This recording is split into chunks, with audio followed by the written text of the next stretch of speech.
কি মনে হচ্ছে দেখে রাস্তায় ডিম ফেটে পড়ে রয়েছে? কোনো দুর্ঘটনা কি? না না না, কোনো দুর্ঘটনা নয়।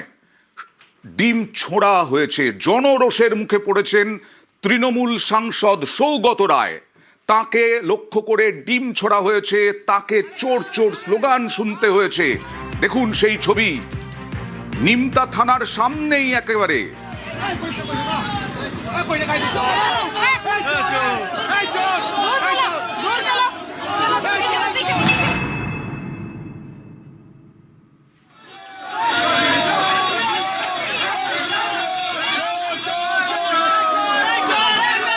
কয়েকবারের সাংসদ, কিন্তু যে ভুরি ভুরি দুর্নীতির অভিযোগ তৃণমূলের বিরুদ্ধে উঠছে, জনরোষের মধ্যে পড়তে হচ্ছে কাউন্সিলর থেকে পঞ্চায়েত প্রধান, পঞ্চায়েত সদস্য, সাংসদকেও, বিধায়ককেও। আর সেই ঘটনাই ঘটল নিমতা থানার সামনে।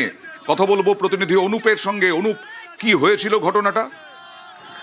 দেখো, দমদম লোকসভা কেন্দ্রের সাংসদ সৌগত রায় তিনি আজকে নিমতা থানায় যান। মূলত কয়েকজন তৃণমূল কর্মী, তাদেরকে আটক করা হচ্ছে এমনটাই অভিযোগ ছিল। সেই খবর পেয়ে যখন পুলিশের সঙ্গে কথা বলতে যায়, সেই সময় থানা থেকে বেরিয়ে আসার সময় লক্ষ্য করা যায় যে তৃণমূল সাংসদ দমদম লোকসভা কেন্দ্রের সৌগত রায়কে দেখে চোর চোর স্লোগান দিয়ে থাকে বিজেপি কর্মী সমর্থক। অন্যদিকে দেখা যায়, লক্ষ্য করা যায় তাকে উদ্দেশ্য করে পরপর ডিম ছোড়া হয় বলে এমনটা অভিযোগ করা হচ্ছে। রাস্তাও কিন্তু এইভাবে একাধিক ডিম যে ছোড়া হয়েছে সেখানে কিন্তু পড়ে থাকতে দেখা যায়। যেটা এখানকার মানুষের অভিযোগ যে একাধিক যে ভুরি ভুরি দুর্নীতির অভিযোগ থেকে শুরু করে যে তৃণমূল কর্মীদেরকে পুলিশের পক্ষ থেকে ব্যবস্থা নেওয়া হচ্ছে, তাদেরকে ছাড়ানোর জন্য সাংসদ একেবারে থানায় কেন যাচ্ছেন কথা বলতে, এই নিয়ে কিন্তু ক্ষোভের বহিঃপ্রকাশ হয়।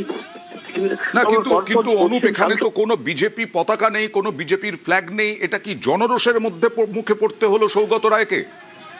একেবারে জনরোষের মুখেই পড়তে হবে এমনটাই বলা চলে। তার কারণ কয়েকজন বিজেপি সমর্থক থাকলেও তার থেকে বেশি পরিমাণ সাধারণ মানুষ ছিল যারা কিন্তু এই জনরোষের মধ্যে, যার ফলে পড়তে হয়। সৌগত রায় যখন থানা থেকে বেরিয়ে আসছে নিমতা থানা থেকে, তাকে কিন্তু লক্ষ্য করে প্রত্যেকে চোর চোর স্লোগান দিতে থাকে। অন্যদিকে পরপর ডিম ছোড়াতে হয়ে থাকে।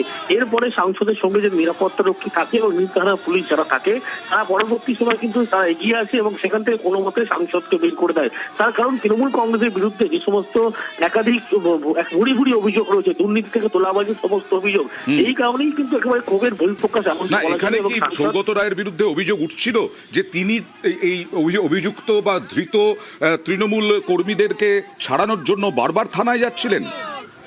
এখন তো ইতিমধ্যে বিজেপির পক্ষ থেকে অভিযোগ করা হচ্ছে যে তৃণমূল কর্মী সমর্থক যাদের বিরুদ্ধে তোলাবাজি থেকে দুর্নীতি অভিযোগ রয়েছে, পুলিশ যখন ব্যবস্থা নিচ্ছে তাদেরকে ছাড়ানোর জন্য তিনি তার কথা বলতে আসছেন এবং এর ফলেই কিন্তু ক্ষোভের বহিঃপ্রকাশ হয়। যার ফলে তৃণমূল যিনি সাংসদ সৌগত রায়, তাকে ঘিরে বিক্ষোভ দেখাতে শুরু করে, স্লোগান দিয়ে থাকে। পরবর্তী ক্ষেত্রে ডিম ছোড়া হয় এবং সাংসদ সৌগত রায়ের ফলে পরবর্তী ক্ষেত্রে পুলিশের হস্তক্ষেপ, অন্যদিকে তার নিরাপত্তা রক্ষী যে ছিলেন তাদের সহায়তা নিয়ে কিন্তু বের করা হয় সেখান থেকে। কিন্তু এই যে অভিযুক্তদের ছাড়াতে যাওয়া থানাতে এবং কেন গ্রেপ্তার করছে পুলিশের কাছে জানতে চাওয়া, এবং অভিযোগ করা হচ্ছে যে সমস্ত তাদেরকে পুলিশ গ্রেপ্তার করছে তাদের বিরুদ্ধে দুর্নীতি তোলাবাজি ভুরি ভুরি অভিযোগ রয়েছে। তারপরেও একজন বর্ষিয়ান সাংসদ তিনি কেন আসলেন এইভাবে ছাড়াতে, জানিয়েই কিন্তু ক্ষোভের বহিঃপ্রকাশ হয়। যার ফলে তাকে ঘিরে চোর চোর যেমন স্লোগান দেওয়া হয়, অন্যদিকে তাকে উদ্দেশ্য করে ডিম ছোড়া হয় প্রত্যেকেই পরপর রাস্তায়, এমনটা চিত্র কিন্তু সামনে উঠে আসলো।